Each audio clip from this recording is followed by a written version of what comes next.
So in continuation with the previous one, in previous section we have solved this condition for minimum specific energy in terms of critical depth. This is in terms of critical depth, this is the condition.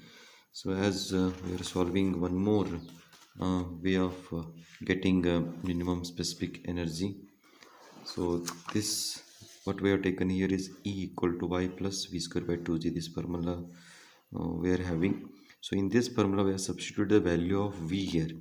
This becomes q square by 2g a square. So as specific energy E is a function of depth of flow, is a function of depth of flow y, then for minimum specific energy dE by dy equal to 0. Differentiate this equation with respect to y. So when you differentiate with respect to y, then we get 1 plus q square by 2g into differentiation of a square, 1 by a square.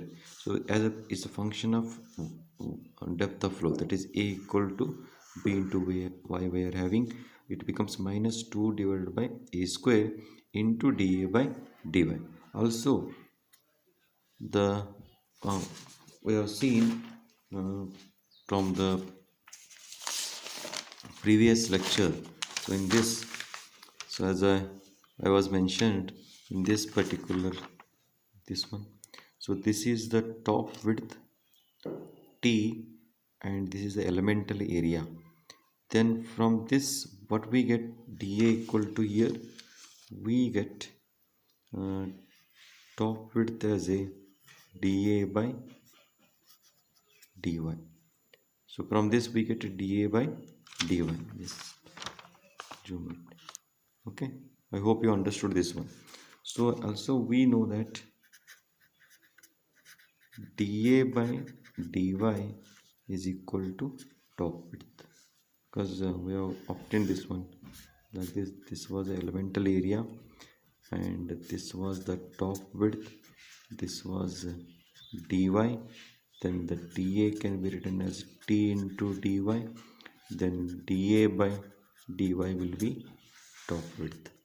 Okay, then substituting that in this equation here, where dA by dy is the top width, this one is top width, hence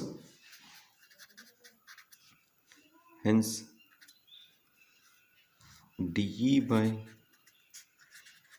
dy, what we get, 1 minus q square t divided by gaq is equal to 0. Then when you solve this one, you get q square by g, one term, and aq by t another term. This is also condition for a minimum specific energy. Condition for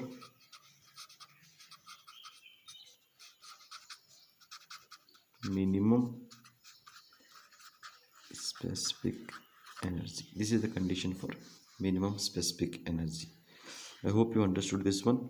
So as we have discussed, three conditions here, that is, one is a critical depth, another one is a critical velocity.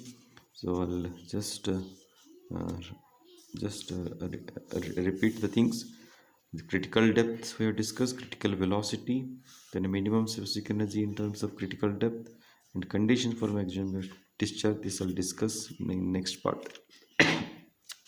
Then as we know, critical depth, the depth of flow corresponding to minimum specific energy is called as a critical depth and is denoted by YC. So in figure, as from the specific energy curve, the point C corresponds to the minimum specific energy and corresponding depth of flow is called as critical depth. So this equation we are having with us, when you differentiate this equation with respect to y, we get critical depth equation in mathematical form. Okay, then critical velocity also, the velocity corresponding to the critical depth is known as a critical velocity. It is denoted by Vc. Again, this equation we are having with us from the critical depth equation. So when we use this critical depth equation, when you substitute the value of q, this one, we know this q value, When you substitute this one, you will get this critical velocity in terms of critical depth. Then the condition for minimum specific energy in terms of critical depth, again we are having this equation for the constant discharge in a channel. Then the specific energy to be calculated, the minimum specific energy corresponding to the critical depth. So this is the equation we are having. Again, in terms of critical, the energy can be written as EC equal to YC plus Q square divided by 2G YC square. But we are having again this one, substituting this here, then we get this equation, that is EC equal to 3 by 2 into YC in terms of critical depth. So one more way of getting the one more condition, that is when we are having this equation E equal to Y plus V square by 2G, then E equal to Y plus Q square by 2G. From this we get V equal to Q by A. Substitute that Q by A here. Then as the specific energy E is a function of depth of flow, Y for minimum specific energy dE by dy is equal to 0. Then when you differentiate this equation, we get this condition. This is also a condition for minimum specific energy. So again, if we simplify this one, if we substitute value of Q, then area formula, then the top width formula, again we get uh, the minimum specific energy in terms of critical depth. We get this formula again.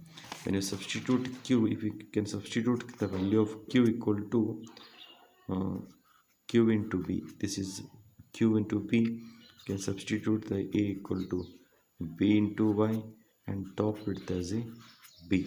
If we substitute these three here, again you will get, when you substitute, you will get YC is equal to cube root of Q square by G. Again you will get this one. Okay, so when you substitute this one,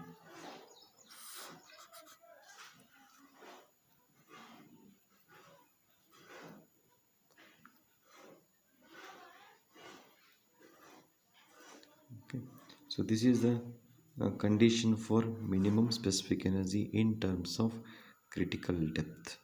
You can use this condition to get a critical depth. Okay, I hope you understood this one. Okay, so in next part I will discuss about the condition for maximum discharge. Thank you.